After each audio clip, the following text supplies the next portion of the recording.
If anyone wanted to know why I decided to become an independent, and why I always say that both political parties are both sides of the same buzzard, or two wings attached to the same buzzard, look no further than this story right here. So this woman's name is Maura Healey, and she is the governor for the state of Massachusetts.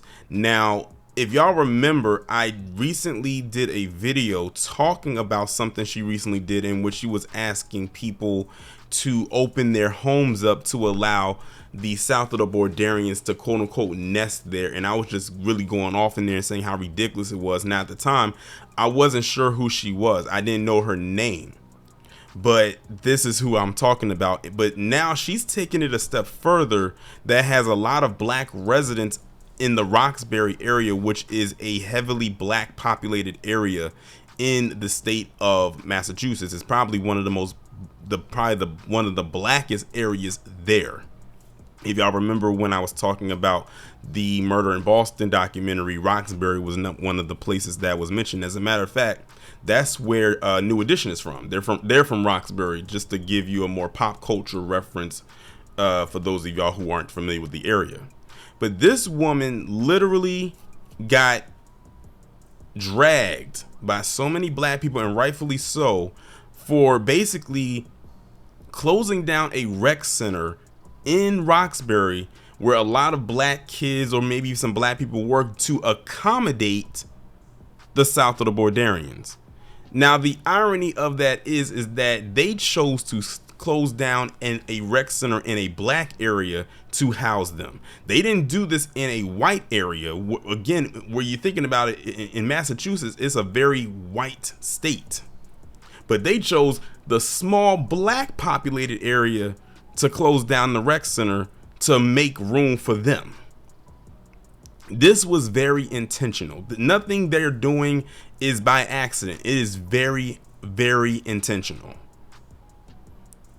So I'm gonna go ahead and read this article coming from the Washington Examiner, and was posted on January 31st, 2024. How ironic, the day before Black History Month. You know what I've been noticing? Ever since Black History Month kicked in, there has been a lot of tomfoolery that has been going on surrounding this month, or just around black people in general, that just has me, in a not so shocking way, raise my eyebrows. Residents of a Boston neighborhood are fuming after Governor Maura Healey demanded a popular sports recreational building be used to house the state's influx of South of the Bordarians. Healey insisted the Melnia A. Cass Recreational Complex in Roxbury, a hub for young and old residents to enjoy physical activities, would become a shelter on Wednesday for the South of the Bordarian, who had been sleeping on the floor of Logan International Airport. So because now they're inconvenient, let's go ahead and inconvenience the Negroes. Now keep in mind, a lot of these centers are open so a lot of these kids can have something to do when there's nothing going on. It keeps them out of the streets. But then what's going to end up happening? They close this down, and what's going to end up happening? They're going to get right out into this position that you don't want them to be in. Then they'll come on the news and saying, why is the crime so high?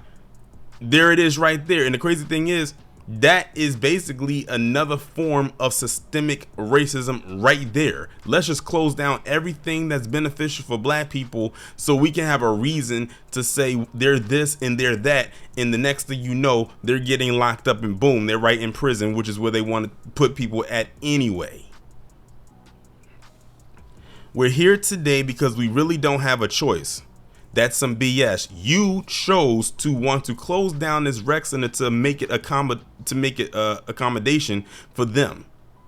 And like I said, no surprise that they chose a rec center in the black area to do it. Families continue to come into this establishment. They continue to come into Massachusetts, Healey said at a press conference on Wednesday. Residents of Roxbury, a majority black community, voiced their frustrations at a virtual community forum Monday, asking why their treasured recreational facility had to bear the brunt of the state's crisis with the not-so-secret invasioners.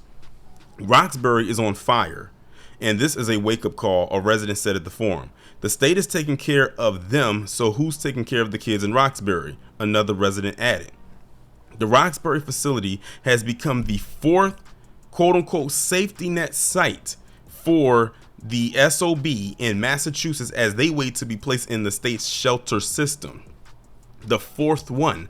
I'm curious to know what the other three were and where they were located. Traditional shelters in Massachusetts reach capacity at 7,500 families, with much of the overfill turning toward waiting rooms in hospitals and church halls, the Daily Mail reported. Massachusetts is currently housing 1,000 SOBs after Governor Greg Abbott bused immigrants from the Lone Star State to blue states that profess to have sanctuary cities in an effort to share the burden of his state's border crisis. For the first community where this is being proposed to be Roxbury, a community that has over so many decades has faced disinvestment, redlining, disproportionate outcomes. It's very painful and it's painfully familiar. Boston Mayor Michelle Wu said Monday on WBUR Radio Boston program. It feels like a particular inflection point when we are now taking offline buildings that are beloved and well used and dedicated to community programs because we have such a crisis. Healey told residents at the forum that the facility will be open again to the public by June. I wouldn't look at that, but look at all the time that's lost. You're talking about opening up their doors in the month of February and saying they're going to be open back up to they're closing down in February to accommodate them and then opening back up in June. Then you got to think about, will it really be? Because you got to think about how you're going to have to clean and disinfect all of that. It won't be open up by no June. And then look at all the time that's lost. So you got February, March, April, May, June.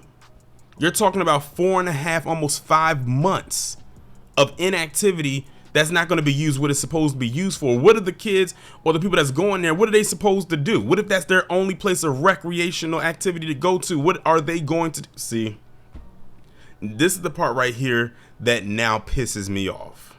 I told myself I was not going to get so worked up going into this, but just reading that part alone already has irked the hell out of me. And I'm only about 7.5 minutes into this video and I'm not even done reading the article. First time even learning of this, who this Governor Healey is, and already she's on my bad side.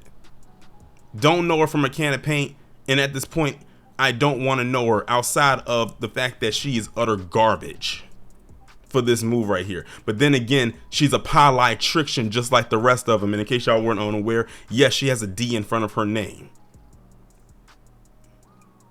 Just in case y'all were wondering.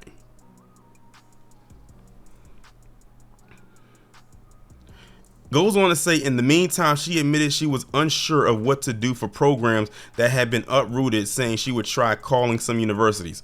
So you basically don't even have a plan. She doesn't even have a backup plan for them. She's just saying, oh, we're going to close it down until June, but we don't know what we're going to do with these programs. And says, I made some calls to some universities. Well, guess what? If they don't want to open up their doors, really, they don't have to. It would be nice if they did. But the thing is with the universities, how far are some of these universities from Roxbury? I don't know the landscape up there. So if I have anybody who lives in that area or knows the landscape or the geographical foundation of Massachusetts, please let me know. But I'm sure they'll have to travel further. And what if they don't have a car? Like what if the public transportation doesn't go all the way out there? Again, they have literally rolled out the red carpet for them, and they have they don't do anything but just come here and nest. They said, oh, we're coming here to work. Work what? An update just came through about what happened in New York. You know, when I talked about it in my live stream a little while ago, the ones who jumped those cops, 4 of them fled the state and headed out west. Talking about coming here to work. That's another lie they feed in the public. They not coming here to work. They're here for another reason. They here to try to get citizenship. That's what that is, and they're doing using the back door to do it. In the latest report, the crisis has cost Massachusetts $325 million, and state officials estimated that it could cost the state nearly $1 billion this year They're already saying that that we are now in the month of February.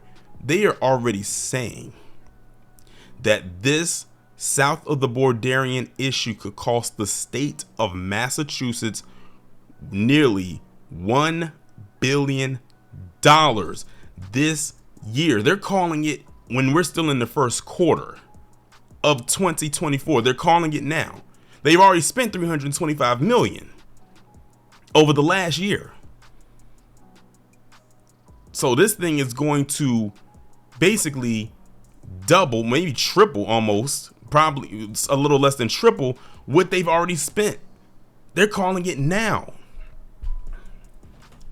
But still, at the end of the day, let's just take away the recreational center for these black residents and say, oh, we'll just open it back up in June so we can accommodate them, so they can just lay there and do whatever they want. See how they literally have now, see what they've done right now with the south of the Borderian coming over here and bringing all of their issues with them. And I do mean issues, and putting them in the forefront and pushing us more to the back. That should tell everybody, every black person that can hear the sound of my voice, because this right here, this is an issue for sure, definitely, but this goes beyond just this, because other states and other politicians in other states are doing the same exact thing. They may not be talking about it on a big mainstream scale, but they're doing some of the same things. I'm sure if you ask anybody in other states what's going on, I'm sure they'll tell you the same. And the one to know what's the crazy part, this is probably tame compared to what other states are doing. Look at what's going on in New York. I talked about it in the live stream. You got Eric Adams up there trying to give them some prepaid cards. Why are you giving them, spending all this money to give them some prepaid cards? Like, they like to talk about how black people are getting handouts hand over fist. Oh, no. No. If black people were actually getting handouts, ours would pale in comparison to what they're doing for this crop right here. And guess what? Even if black people were getting handouts, we would be more entitled to receive it. After all, we were born here. They were not. They just came over illegally, and boom, let's roll out the red carpet, get out the velvet rope stanches, and treat them like they're A-list stars. And for what? You see what's going on with all the crime that's going on, you know, with them in Chicago, and what recently happened in New York. You know, it's definitely going to touch Massachusetts, and Massachusetts is not far from New York. So yeah, I just wanted to bring this to y'all attention, because some of y'all may not be aware of this, because I don't know how many subscribers I have that live in Massachusetts, and I probably do. Shout out to y'all. But this is a problem.